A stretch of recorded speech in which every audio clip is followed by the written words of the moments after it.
We're making this investment today because we know every life in the state of Washington has value.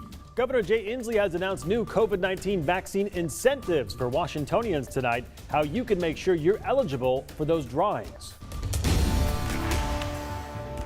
And today, Spokane City leaders gave an update on the state of homelessness in our city. We're breaking down the progress that's already been made and the new ways they plan to tackle the problem. Still, we are under a heat advisory through the mid-evening hours, and we've got a fire weather warning in central Washington, but I am tracking much cooler temperatures on the way. I'll have your forecast. Good evening and thank you for joining us for KREM 2 News at 5. I'm Mark Hanrahan. It's good to have you here tonight. I'm Whitney Ward. We begin now as Spokane City and county leaders are teaming up with some new approaches to tackle homelessness from a regional level. This includes new resources for those experiencing homelessness in the region. KREM 2's Amanda Rowley shares what those resources are. In today's announcement at the Cannon Street Center, Spokane Mayor Nadine Woodward says the city and its regional partners are taking a fundamental shift in how it tackles homelessness. Last summer, Mayor Woodward laid out a plan to maximize partner and funding resources and find a way to help people out of homelessness. As part of that goal, the city announced today a process to select a year-round operator of the Cannon Street shelter. Something we've never done before. Requests for proposals for operators will be released tomorrow and remain open for 30 days. Woodward says the city and its regional partners have also started the process of converting the Way Out temporary drop-in shelter into a bridge housing program. The program focuses on rapidly moving people out of homelessness. County Commissioner Mary Cooney joined the mayor in this announcement today and applauded the year-long collaborative efforts. Homelessness is a regional challenge that requires all of us to commit to a goal of decreasing homelessness and maximizing the efficiency of our collective resources to be the best stewards of our taxpayer dollars. Now, a young adult shelter recently began operating temporarily out of the Women's Hearth Shelter while a permanent location is secured. Mayor Woodward said the goal is to select a location for the shelter away from downtown but close to public transportation. The city is also extending its partnership with the Guardians Foundation for the Cannon Street shelter. Its contract was set to expire at the end of this month. The city is extending it through the end of the summer to ensure those services continue uninterrupted while a long-term operator is selected. Amanda Rowley, KREM 2 News. Also today, new incentives to get vaccinated are coming to Washington. Governor Jay Inslee just announced new prizes that will be awarded lottery style to all state residents who get a shot. So that includes a $1 million prize. Let's send things over to political reporter Casey Decker with more on what you could win and how you can enter. Casey? Mark Whitney, the short-term goal that Governor Inslee has set is getting at least 70% of eligible people vaccinated. If that happens, he said he'll fully reopen the state. Right now, 63% of folks 16 or older have at least one shot. So to get us over that finish line, Washington will now follow in the steps of several other states and offer a series of lotteries. Here's a list of all the types of prizes. First of all, a traditional cash lottery. This will consist of a $250,000 prize once per week in June, and then, like Mark mentioned, another $1 million prize in mid-July. Second, the state will offer assistance with higher ed expenses. Some money for tuition, books, and the like will go out directly to the state's public colleges. In addition, there will be 30 prizes worth 1 year of tuition that will go straight to the families of winning Washington teenagers who are vaccinated. Third, some big Washington companies are offering a handful of prizes, 300 Xboxes, plus some Nintendo Switches, Google Nests, and Amazon Echo Dots will be on the table. More than $1 million in gift cards to local businesses will also be prizes, and there'll be a pair of Alaska Airlines tickets to anywhere they fly given away. Fourth, a number of recreation-themed prizes. The state will be offering 400 Discover Passes to parks, plus dozens of camping passes and gift certificates for fishing and hunting licenses. And finally, for the sports fans, a handful of tickets to every major West Side team. Mariners, Sounders, Storm, Reign, and yes, the Seahawks, all offering prizes. Inslee says he hopes this will all be enough to get those fence sitters vaccinated and improve the state's rate. There are still 2.3 million eligible but unvaccinated people in Washington right now. We're making this investment today because we know every life in the state of Washington has value. So I'm excited to announce these strong incentives that will bring the potential to save thousands of lives on top of everybody else's agenda in their individual lives. Now, of course, the big question here, who's eligible and how do you enter these drawings? Well, these are all available to all Washington residents who have gotten at least one shot. And you actually don't need to do anything yourself to enter other than get vaccinated. The state will automatically draw names from the Department of Health vaccine database. Mark, Whitney? Great information tonight, Casey. Thank you so much.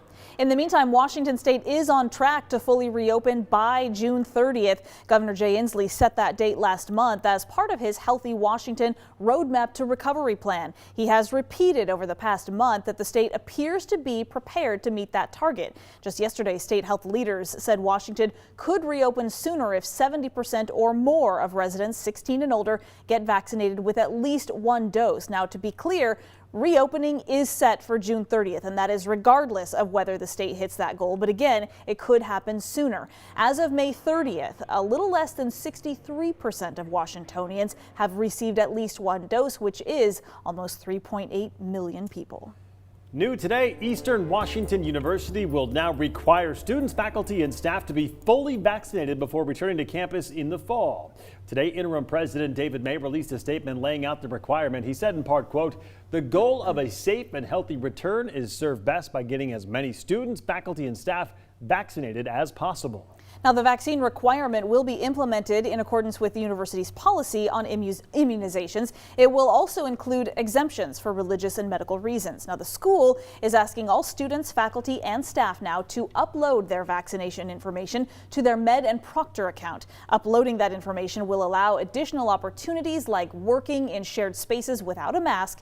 And in an effort to get everyone vaccinated, Eastern is also offering walk-in vaccine clinics. The next one is happening on June 9th. They'll be offering the one-shot Johnson & Johnson vaccine. Today, the University of Washington announced that it will require all employees to be vaccinated by the start of the fall quarter. Last month, UW announced all students must also be vaccinated before fall classes begin. The new vaccine requirement follows the release of new workplace masking and distancing requirements from the Department of Labor and Industries. Now, faculty and staff will need to confirm they are fully vaccinated in order to work on any of the UW campuses or within its facilities. There are exemptions for medical, religious, or philosophical exemptions. All right, a sure sign of summer. Tom's barbecue forecast is back here at Krem, which is basically the combination of all of our favorite things, right? Summer grilling, which we love. Right. Good weather, we also love that. And helping the fight against hunger. All good things. Yeah. Tom Sherry at home in the Outdoor Weather Center tonight, manning the grill. Tom, a couple of questions. How's it going out there? And what's on the menu? Oh, everything's going great out here. I tell you, the weather is fabulous. It's hot, but not nearly as hot as it was yesterday. And we've got that breeze blowing in, and we're tracking a cold front on the way. More on that in just a little bit. We're going to be grilling up London broils tonight. We are making a very healthy and light meal, especially during this heat. I'm going to get the London broils. I'll cut them up into some thin slices, and then we'll put them over this salad right here.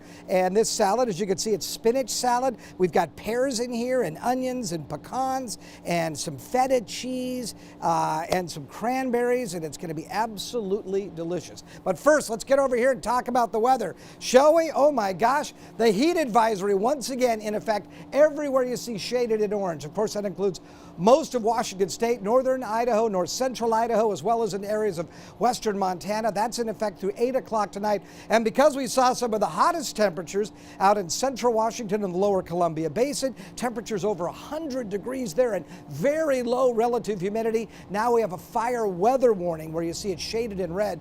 That's through Friday evening. Right now we're at 90 degrees, but again, because we've got the wind blowing now out of the southwest at about 13 miles an hour, it just doesn't feel quite as hot as what we had this time yesterday.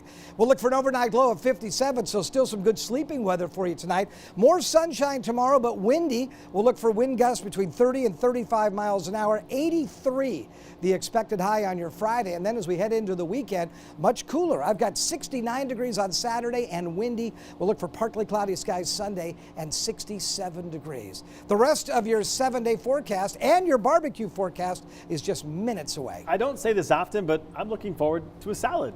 Yeah, there we That's go. a good one. As a matter That's of when fact, you know Mark, it's a good salad. Right. Mark, you don't say that very often. I know, yeah. So you're broadening my horizons, Tom. Very well done. By the way, if you'd like to get more information about the barbecue forecast, just text the keyword BBQ, barbecue, to 509-448-2000. We'll give you a link to the program information, and you can get the recipe for what Tom is grilling up tonight. Yeah. You can also send It's a good us one. pictures, yeah, there we go, of you grilling to that same number, because we want to share the love with you. Yeah, looking forward to it. That's the fun part, is getting the recipe and then kind of adapting it and doing it absolutely. on your own. Always a good recipe from Tom. Good stuff, Tom. Thanks very much. Well, happening today, Spokane Public Schools breaking ground at the second of 3 new middle schools. This is the former Northwest Middle School, now named Pauline Flett Middle School. Our Regina On is live from that new location where they're about to break ground. So Regina, how's the ceremony going today? Yeah, Whitney, they in fact did break ground about 20 minutes ago. They're just wrapping up here behind me. But, you know, what I gotta say is that although this is, of course, a very exciting day, one of 3 new middle schools in the Spokane area, it was also kind of bittersweet and emotional as Pauline Flett's relatives, family, daughters were all here in attendance. And talking to 2 of the eldest daughters here today, biological daughters, because she had 11 children, 9 biological kids, they said they were just overwhelmed with emotion, tearing up as I was talking to them, that she left such an impact here in the community. And of course, Pauline Flett is known as an innovator of the Salish language, creating and continuing the history of that Salish language, and also co-writing the Spokane dictionary as well. And, you know, not only was Pauline Flett known as a great teacher, she was also known as very kind. You know, she kept up with this amazing repertoire between her her students and also her co-workers, saying that she was just a kind woman.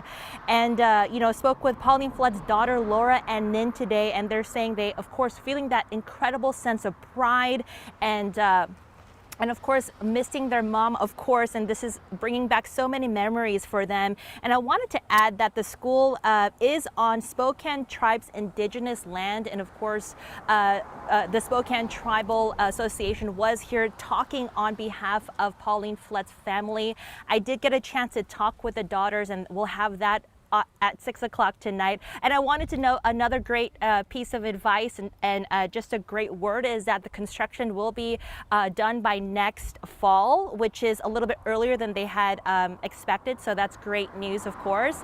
But yeah, just overall, it's just a great day, you know, speaking in Salish here throughout the event, and also singing songs, and it was just a great event overall. So I'll be sure to bring you all of that coming up tonight at 6. For now, live here in Spokane, Regina On, KREM 2 News. Sounds like